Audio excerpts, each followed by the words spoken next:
Assalamualaikum warahmatullahi wabarakatuh.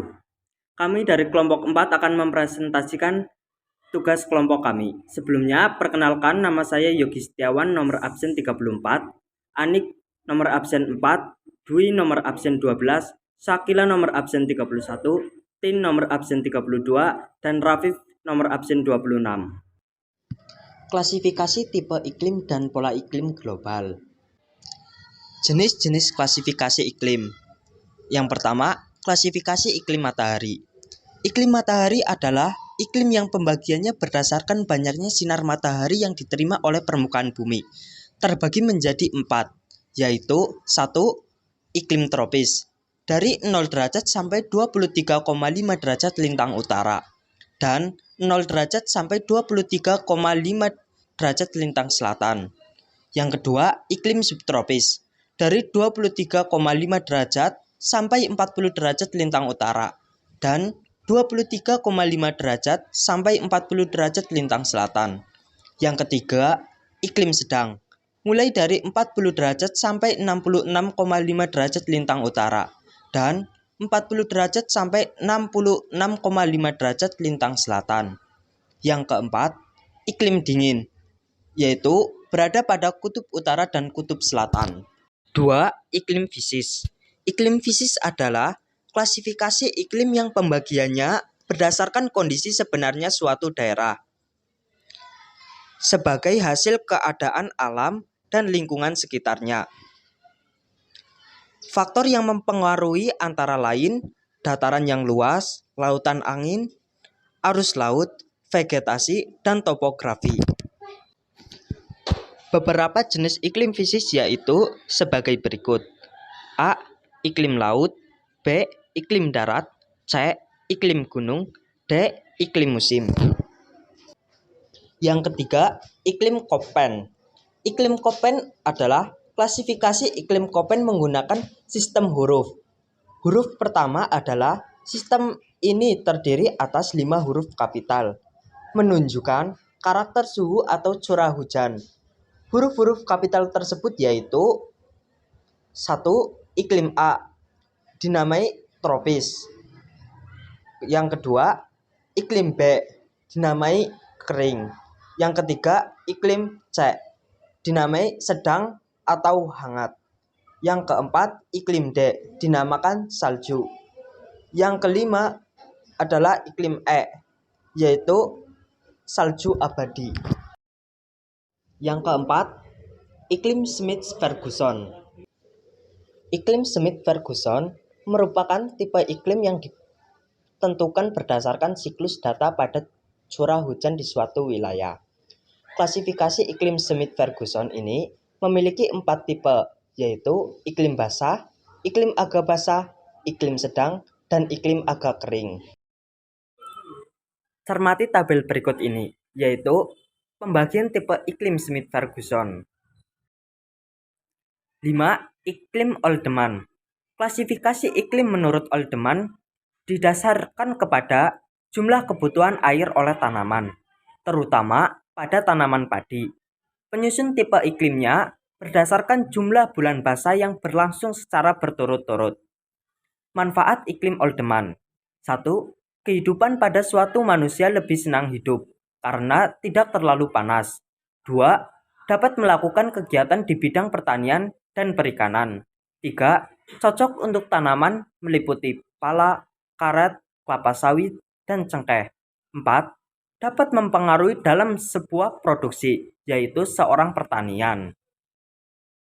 Pembagian tipe iklim Oldeman. A. Bulan basah lebih dari 9 kali. B. Bulan basah 7-9 kali. C. Bulan basah 5-6 kali. D. Bulan basah 3-4 kali. E. Bulan basah lebih dari 3 kali. Bulan basah sama dengan curah hujan lebih dari 200 mm. Bulan lembab sama dengan curah hujan 100-200 mm. Bulan kering sama dengan curah hujan kurang dari 100 mm. 6. Iklim Junghun. Iklim menurut Junghun mengklasifikasikan iklim berdasarkan ketinggian tempat dan mengaitkan iklim dengan jenis tanaman yang tumbuh dan berproduksi optimal sesuai suhu di habitatnya. Jenis iklim Junghun: 1. Daerah panas, 2. Daerah sedang, 3. Daerah dingin, 4. Daerah sangat dingin, 5. Daerah salju. Pembagian tipe iklim Junghun: zona dingin 11,1 sampai 6,2 derajat Celcius. Zona sejuk 17,1 sampai 11,1 derajat Celcius.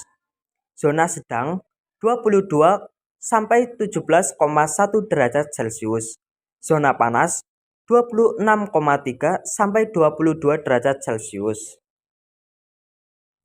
Karakteristik iklim di Indonesia dan pengaruhnya terhadap aktivitas manusia. A. Iklim musim dipengaruhi angin musim yang berubah-ubah setiap 6 bulan sekali. B. Iklim laut dipengaruhi wilayah laut Indonesia yang luas sehingga terjadi banyak penguapan yang mengakibatkan terjadinya hujan.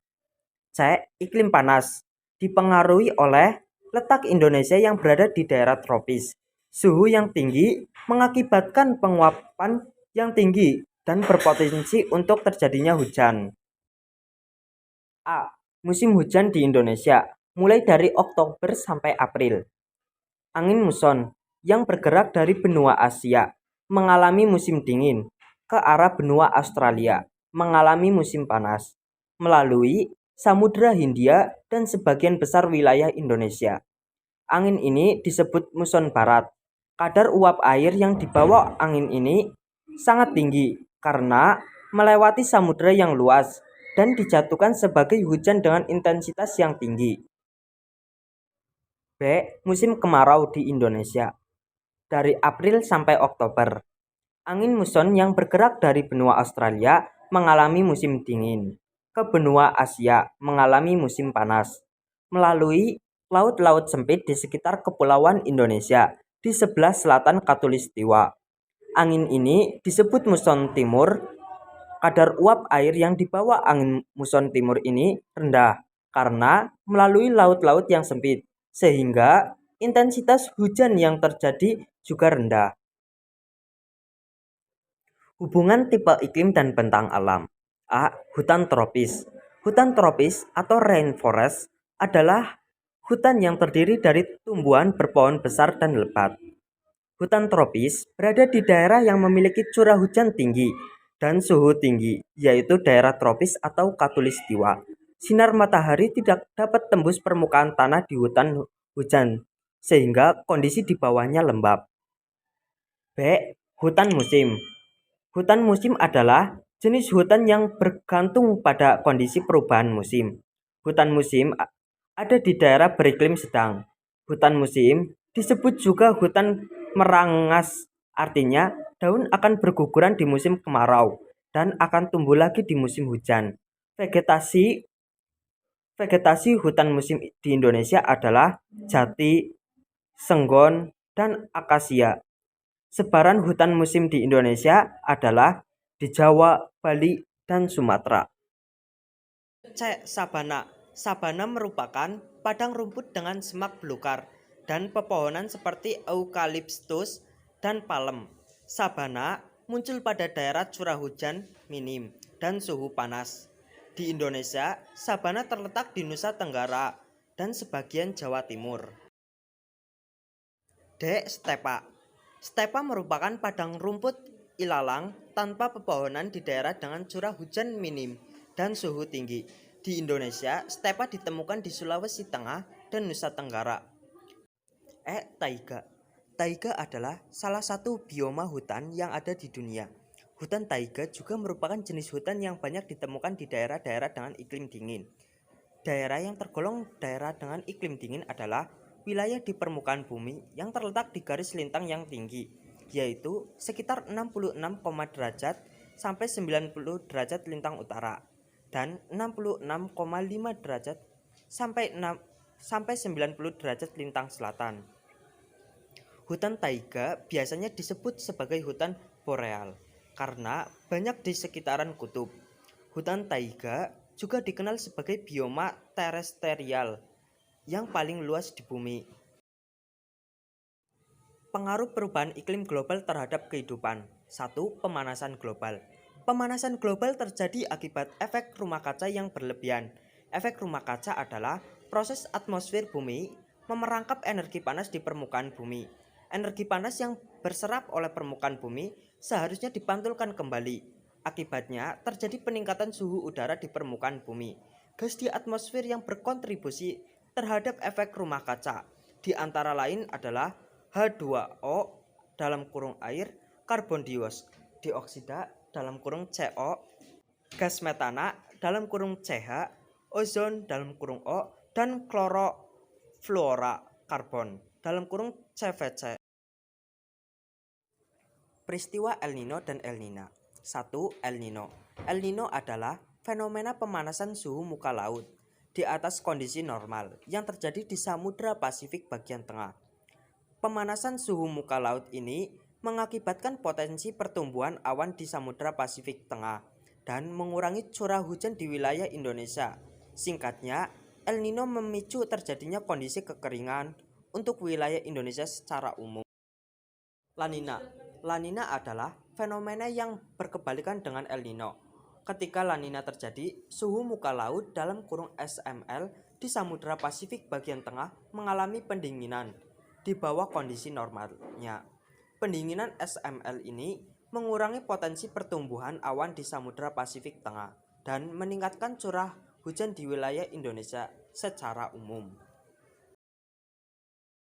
3. Dampak perubahan iklim terhadap kehidupan. 1. Permukaan air laut meningkat. 2. Terjadinya bencana alam ekstrim. 3. Berkurangnya sumber air minum di pesisir pantai. 4. Kebakaran hutan.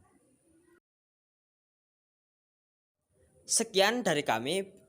Wassalamualaikum warahmatullahi wabarakatuh.